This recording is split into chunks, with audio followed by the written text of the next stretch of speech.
भैया, ये राजनीति का खेल है। इसमें राजा भी नेता बनेगा और रंक भी।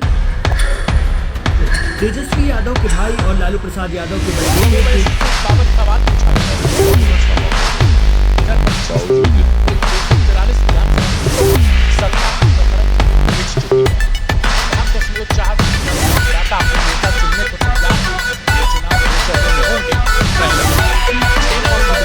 और याद रखिएगा, जनता ही है असली मालिक।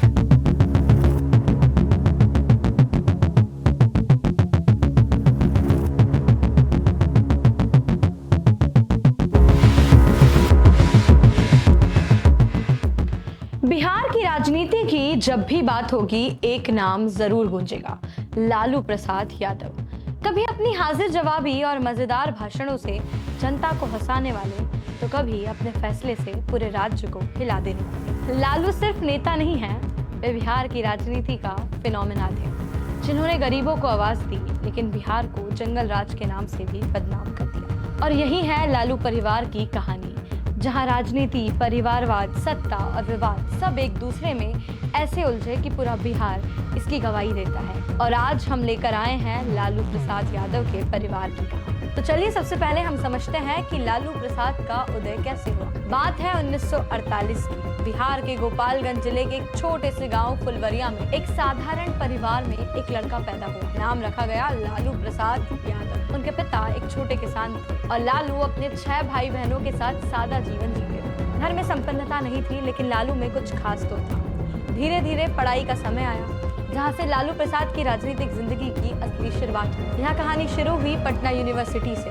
पटना यूनिवर्सिटी में पढ़ाई के दौरान लालू छात्र राजनीति से जुड़े और वे पटना यूनिवर्सिटी स्टूडेंट यूनियन यानी पूसू के अध्यक्ष चुने गए। यहीं से उनकी राजनीति की असली शुरुआत हुई। 1970 का दशक बिहार और पूरे देश में राजनीतिक उथल पुथल का दौर था। जयप्रकाश नारायण जेपी ने संपूर्ण क्रांति आंदोलन का नेतृत्व किया, जो भ्रष्टाचार और तानाशाही के खिलाफ। लालू जेपी आंदोलन में कूद पड़े। वे तेजी से उभरते गए क्योंकि वो जनता की भाषा बोलते थे, उनके बीच से निकले थे और सत्ता से सवाल पूछने का साहस रखते थे। यही अंदाज उनकी लोकप्रियता का राज था। 1977 में जब इमरजेंसी खत्म हुई और देश में चुनाव हुए, लालू को लोकदल पार्टी से छपरा सीट से लोकसभा का टिकट मिला। वे मात्र 29 साल की उम्र में संसद पहुंच गए। ये वही चुनाव था जब जनता पार्टी की सुनामी में कांग्रेस साफ हो गई। लालू ने पहली बार साबित कर दिया कि वे सिर्फ भाषण नहीं, चुनाव भी जीत सकते हैं। यहीं से जातीय राजनीति और मंडल युग में लालू की छलांग शुरू हुई। 1980 के दशक में बिहार की राजनीति में स्वर्ण वर्चस्व था, लेकिन मंडल आयोग की सिफारिशों ने पूरे देश में जातीय समीकरण हिला दिया। लालू ने इस मौके को पहचाना और खुद को पिछड़ा वर्ग ओबीसी के नेता के रूप में पेश किया। फिर 1990 में इन्होंने जनता दल के समर्थन से बिहार के मुख्यमंत्री पद की शपथ ली। अब बात करते हैं लालू की राजनीतिक चरम की। लालू कैसे बन गए बिहार की राजनीति के राजा। 1990 से लेकर 2005 तक बिहार में लालू और उनकी पार्टी राष्ट्रीय जनता दल आरजेडी का दबदबा रहा। उन्होंने अपनी पत्नी राबड़ी देवी को भी मुख्यमंत्री बनाया। जब उन्हें चारा घोटाले के मामले में जेल जाना पड़ा तो उन्होंने राबड़ी देवी को मुख्यमंत्री बनाया। हालांकि भ्रष्टाचार और घोटाले के कारण उनकी पकड़ कमजोर हुई, पर उनकी पहचान कभी खत्म नहीं हुई। वे आज भी 2025 में उतनी ही पावरफुल है जितने कि 1990 में। अब बात करते हैं उनके परिवार की राजनीति में एंट्री। राजनीति में ताकत मिलते ही लालू यादव ने इसे सिर्फ अपने लिए नहीं रखा। धीरे धीरे पूरा परिवार राजनीति में उतर आया। उनकी पत्नी राबड़ी देवी, जो राजनीति से कोसों दूर थी, उन्हें भी मुख्यमंत्री की कुर्सी पर बैठा दिया गया। बेटे बेटियां तेजस्वी, तेज प्रताप, मीशा भारती और कई अन्य सबको राजनीति की ट्रेनिंग घर से ही मिल गई। लोग कहते थे कि लालू परिवार प्राइवेट लिमिटेड है। अब बात करते हैं उनके जंगल राज की। 90 के दशक को बिहार के लिए अंधकारमय माना जाता है।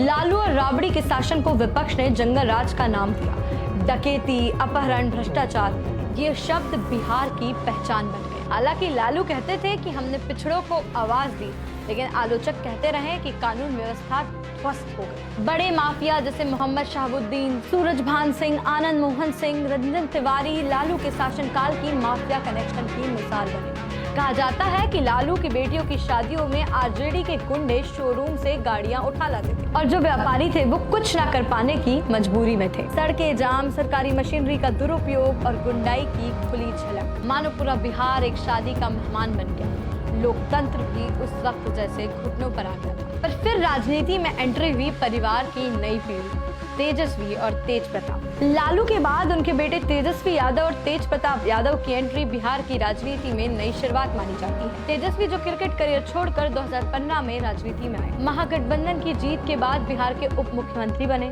उन्होंने पार्टी का नेतृत्व संभाला और 2020 में आरजेडी को सबसे बड़ी पार्टी बनाया। तेज प्रताप यादव ने भी राजनीति में कदम रखा, विधायक और स्वास्थ्य मंत्री रहे, लेकिन विवादित बयानों और निजी जीवन की वजह से मीडिया में हमेशा चर्चा का हिस्सा रहे। लालू की बेटी मीशा भारती भी राज्यसभा सांसद रह चुकी हैं और लोकसभा चुनाव लड़ चुकी हैं। परिवार की राजनीति में सक्रियता देखने वाली ये नई पीढ़ी अब पार्टी का भविष्य तय कर रही है। अगर हम आरजेडी की आज की स्थिति बिहार में देखें तो आज आरजेडी विपक्ष की सबसे बड़ी पार्टी है और तेजस्वी यादव इसके प्रमुख नेता हैं। 2020 विधानसभा चुनाव में आरजेडी ने 29 सीट जीतकर सबसे बड़ी पार्टी का दर्जा पाया। वे बेरोजगारी, महंगाई और विकास के मुद्दे पर सरकार पर लगातार हमलावर है। हालांकि पार्टी को तेज प्रताप जैसे आंतरिक मतभेदों का सामना करना पड़ता है, जिन्होंने अलग पार्टी बनाने की घोषणा की। महागठबंधन के भीतर सीट बंटवारे और रणनीतिक तालमेल की चुनौती भी है। तेजस्वी यादव युवा वोटरों को साधने के लिए राज्य भर में सक्रिय हैं। भाजपा जेडीयू गठबंधन का मुकाबला आसान नहीं होगा, पर आरजेडी एक मजबूत विपक्षी ताकत के रूप में तैयार है। 2025 के चुनाव में तेजस्वी यादव बीजेपी और सहयोगी पार्टी के लिए सबसे बड़ी चुनौती है। वे जन समर्थन, मुद्दों की समझ और जमीनी पकड़ के साथ मैदान में हैं।